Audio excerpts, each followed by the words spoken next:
বন্ধুরা, welcome back to my channel. আশা করি তোমরা খুব ভালো আছো আর আমি অনেক অনেক ভালো আছি। তো দেখো, আজকে আমরা যে চলে এসেছি তারকনগর স্টেশনে। তো এখান থেকে আমরা যাবো কোথায়? তালতলায়। দেখো যে মা বাবা বোন সবাই রেডি হয়ে গেছে।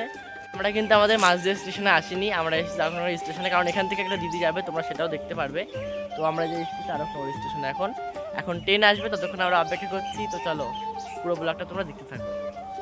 তো বন্ধুরা, তারপর আর কি বাইরে এত রোদ ছিল, দেখো আমি আর বোন এখানে বসে বসে ফুটি খাচ্ছিলাম, কারণ আমরা যেই টাইমটা গেছিলাম তখন কিন্তু প্রচণ্ড রোদ ছিল। তো দেখো, তারপর আর কি আমরা যেহেতু রানাঘাট যাব, তাই তারকনগর থেকে রানাঘাট লোকাল ধরে চলে আসলাম রানাঘাট স্টেশনে। আর দেখো, যে দিদিটার কথা বলছিলাম সেই দিদিটা কিন্তু পাশেই ছিল, তোমাদের সঙ্গে সেরকমভাবে পরিচয় করানো হয়নি। তো দেখো, আমরা কিন্তু রানাঘাট থেকে চলে এসেছি এখন গাংনাপুর স্টেশনে। আর এখন আমাদের এই গাংনাপুর থেকে টোটো ধরে যেতে হবে তালতলায়। তো তোমরা কে কে তালতলায় এসছো বা তালতলায় আসতে চাচ্ছো সবাই একটু কমেন্টে অবশ্যই জানিয়ে দিও। তো দেখো, আমরা যেহেতু এখানে 4-5 জন মিলে গেছিলাম, আমাদের মাথা পিছু ভাড়া পড়েছিল 20 টাকা করে।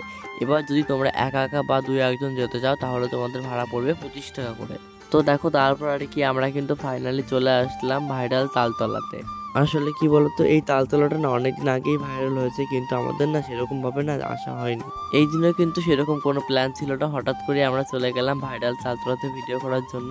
আর সত্যি কথা বলতে গেলে কি বলতো, ছোট বড় অনেক ক্রিয়েটারই কিন্তু তালতলায় এসে ভিডিও করে গেছে, যার কারণে তালতলা এখন প্রচুর ভাইরাল। আমরা কিন্তু একটু দুপুর টাইমে বেরিয়েছিলাম, কিন্তু আমাদের এখানে আসতে আসতে প্রায় বিকাল হয়ে গেছে। আর এখন দেখো, অনেক লোক জমতে শুরু করেছে। আরো যতটা বিকাল হবে তারপরে কিন্তু আস্তে আস্তে আরো প্রচুর লোক হবে। যেহেতু আমার সঙ্গে আমার বাবা গেছিল, তো আমার স্ট্যান্ড না নিলেও চলতো। আমার বাবা মোটামুটি ভালোই ক্যামেরা ধরতে পারে, মোটামুটি কি ভালোই ধরতে পারে। তো তারপরেও আমি একটা স্ট্যান্ড নিয়ে গেছিলাম, বাই চান্স যদি কোনো দরকার লাগে নিজে নিজে ভিডিও করার জন্য। তো দেখো, আমরা এখানে প্রথমে এসে দিদিকে কটা ছবি তুলে দিচ্ছিলাম, আর দিদিও আমাকে অনেকগুলো ছবি তুলে দিচ্ছিল। তো পুরো ব্লগটা তোমরা দেখতে থাকো।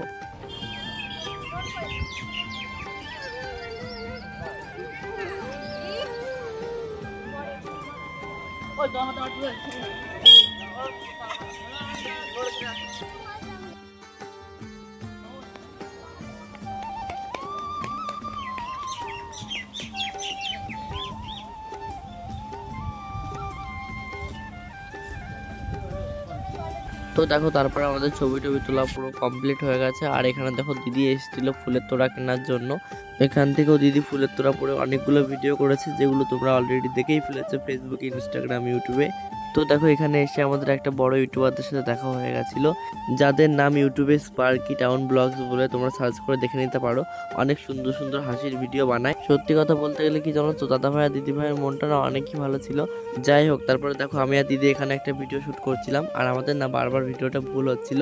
তারপরে দেখো, শেষ পর্যন্ত আমরা ভিডিওটা কিভাবে করলাম।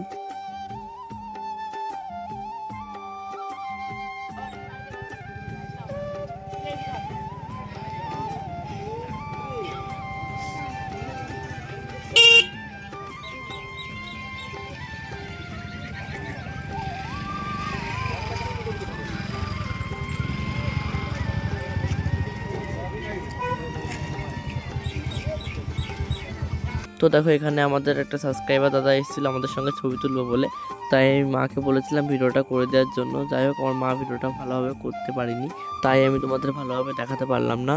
তো ভাইরাল তালতলার ব্লগ এইটুকুই ছিল। কেমন লাগলো সবাই একটু কমেন্ট করে অবশ্যই বলে দিও। আজকের মতো এখানে বাই বাই, দেখা হচ্ছে আবার একটা নতুন ভিডিওতে।